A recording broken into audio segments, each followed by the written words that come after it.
السلام عليكم ورحمة الله وبركاته. أما بعد Asee ummanni muslimaa hundinuu akka biyyattiitti gadi bahanii mirga isaanii akka falmatan ejjennoo takkaan irratti waliigalleeti jirra. ejjennoo tokkoon waliigallee irra jedhanii shari'aa rabbii keessatti waa haasa'uun kun baay'ee cimaadha. Ragaa malee waan tokko naaseenaa ragaan keessan maali? Yoo dhugaa dubbattu ta'e ragaa keessan nu fidaa. Kanarraan kan hafe ejjennoon keessan shari'aa rabbii keessatti madaallii tokkoyyuu hin qabu. Qabxiin afuraffaadha. Nuti muslimni Itoophiyaadha. Muslima jennaan muslimuma hundatu tokkodha. Muslima Jaappaan, muslima Ameerikaa, muslima Itoophiyaa wanti jedhamu hin jiru. Moo maalinni qobaatti kan Itoophiyaa kana kan isin akkasiin haasoftan sin godhu siyaasaadha laata? Muslima tokko ergamaan rabbii hadiisa isaanii keessatti muslimtoonni iddoo 73tti akka isaan adda babba'an nuuf ka'anii jiru haala ifa galaa ta'een. Rabbiin keenya tokko. Eeyyee rabbiin keenya tokko garuu maqaa isaa fi sifaata isaa irratti baay'ee wal dhabna. Kitaabni keenya tokko garuu kitaaba sana hubachuu irratti baay'ee wal dhabna. Namoonni tokko kitaaba sana akka hin barbaadamnetti akka ergamaa rabbii fi rabbiin azza wa jalla hin barbaannetti fahamaadha kan isaan jal'ina baay'ee keessa lixan. Ergamaan keenya tokko.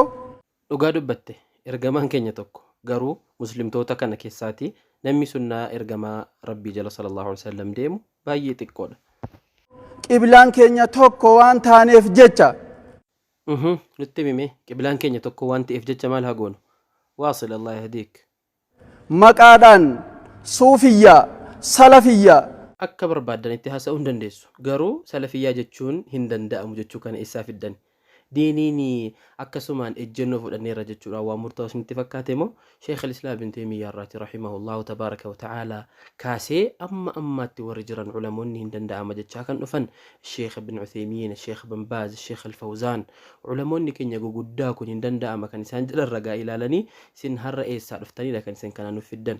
Itti fufaamee waan biraas jechuun moo ni dandeessu ta'a?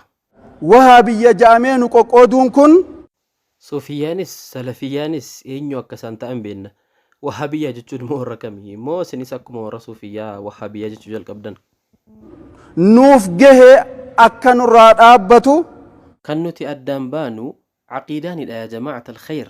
Nurraa haa dhaabbatu jechuudha wanti dhaabbatu tokkoyyuu hin jiru. Ragaadhaan wal amansiisuu yoo danda'ame wal amansiisuudha. Kun kanan ta'u taanaan akka ergama rabbii sallallahu alaihi wasallam jedhanitti sunnaa isaanirra deemuudhaan qofadha kan nuti furmaata barbaachuu qabnu malee muslimtoota akkas adda babba'aniin tokkodha jedhanii gawwamsanii inni suufiyyaa irratti akka hafuuf inni habashiyyaa irratti akka hafuuf inni immoo ikhwanjiyyaa irratti akka inni hafuuf kakkaasuun muslimoota gawwamsuu jedhama malee muslimtootaaf nasihaa yaadurraatii hin lakka'amu. Waamicha dhiheessina. Waamichi keessan kun fudhatama tokkoyyuu hin qabu. Nuti immoo muslimtoonni waamicha keessaniif akka nawwaanneef waamicha dhiyeessina.